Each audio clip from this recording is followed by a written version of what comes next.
Familia unayokwenda kuoa ndio inatafsiri picha ya familia yako itakavyokuwa, kutokana na mwanamke uliyeenda kuoa na familia uliyoenda kuoa.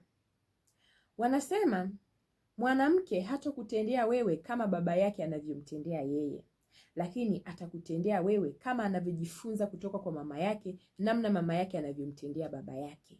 Mwanaume, bado nitakukumbusha kila siku kuwa makini kwenye familia unayoenda kuoa, uitazame kwa makini. Ukiona mama wa familia ile amemtawala mumewe, usije ukaoa hiyo familia, hautopata amani kwenye ndoa yako.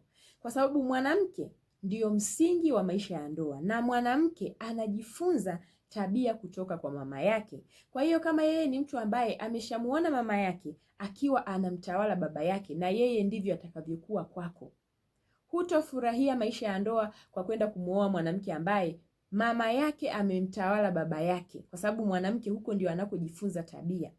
Mwanamke ndio msingi wa maisha ya ndoa. Kwa hiyo mwanamke akitokea kwenye msingi ambao haujakaa kama msingi, hata kwako hautokuwa msingi. Sijui kama unanielewa. Kwa sababu hata watoto wako pia watajifunza kutoka kwa mama yao. Kwa hiyo kama huyo mwanamke unaenda kumuoa ukaona kabisa mama yake amemtawala baba yake, baba hana sauti ndani ya nyumba, usioe. Hiki kitu mimi nimeshathibitisha. Wanaume wengi wamelia kwa sababu anamuoa mwanamke, wanashindwa kuendana, na akishtakia wazazi, mwenye nguvu anakuwa mama. Mwanaume hana sauti, baba wa mtoto huyu hana sauti ya kusema chochote. Kwa hiyo asilimia kubwa ya wanaume huwa ndoa zao zinakuwa ngumu sana, kwa sababu anakosa msaada pale ambapo yeye anajitahidi kuongea yeye kama yeye, inashindikana. Akijitahidi kuishirikisha familia, kinachotokea ni kwamba mama ambaye amemtawala mwanaume, amemtawala mumewe, ndio anaingia tena kwenye ndoa hii. Atazungumza nini ikiwa na yeye ana tabia za kumtawala mume wake?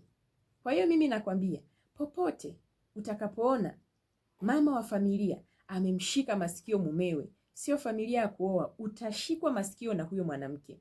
Na nikupe siri moja kubwa ambayo watu wengi huwa hamuijui. Asilimia kubwa ya wanawake wenye asili ya kuwakalia wanaume, yani ya kuwa tawala wanaume, ni kwamba huwa wana tabia pia za kuwa na viushirikina. Umemwona mama yake alivyomshikilia mumewe, amemtawala mumewe. Kuna namna ambavyo mwanaume yule amesalenda, sasa yuko chini ya utawala wa yule mama. Wewe mkeo akija kwenye maisha yako ikaonekana umekuwa mgumu sana kutawaliwa, kaka yangu, utarogwa, utake usitake, kwa sababu zile principles za mama atazihamishia kwa mtoto. Atataka watoto wake wote wapate wanaume wa namna hiyo, wanaume wa kutawaliwa. Hatataka mtoto wake atawaliwe, kwa sababu yeye sasa ndio msingi, ndio anayemjenga huyu binti yake. Kwa hiyo kama yeye ana tabia za kumtawala mume, ikaonekana wewe kwako imeshindikana, mtoto wake anashindwa kukutawala wewe, yule mama yuko tayari hata kwenda kwa mganga akamtafutie dawa mtoto wake, ili mradi wewe ukubali kuwa chini yake. Kwa hiyo familia ni kitu cha muhimu, kwa sababu familia unayooa ndio inayotafsiri maisha yako ya kesho. Familia yako ya kesho ndio itakuwa hivyo.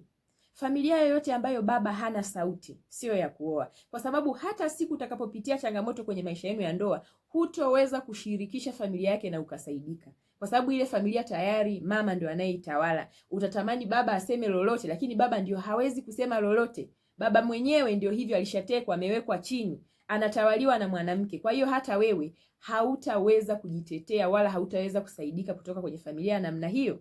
Mwanamke mzuri anayependeza ni yule unapoenda kwenye familia unashuhudia baba ni mtu mwenye mamlaka kwa mkewe, ambaye ndio mama wa familia. Elewa kwamba hata watoto wamekuzwa kwenye hiyo misingi, kwa sababu walikuwa wanajifunza kwa mama, wanamuona mama yuko chini ya baba. Kwa hiyo hata wao automatic wakiingia kwenye maisha ya ndoa watakuwa, hata kama wana changamoto, hazitokuwa kubwa, kwa sababu walishajifunza kwa mama kwamba mwanamke huwa anakuwa chini ya mwanaume. Lakini wakijifunza kwamba mwanamke anakuwa juu ya mwanaume, hutopata amani kwenye hiyo ndoa.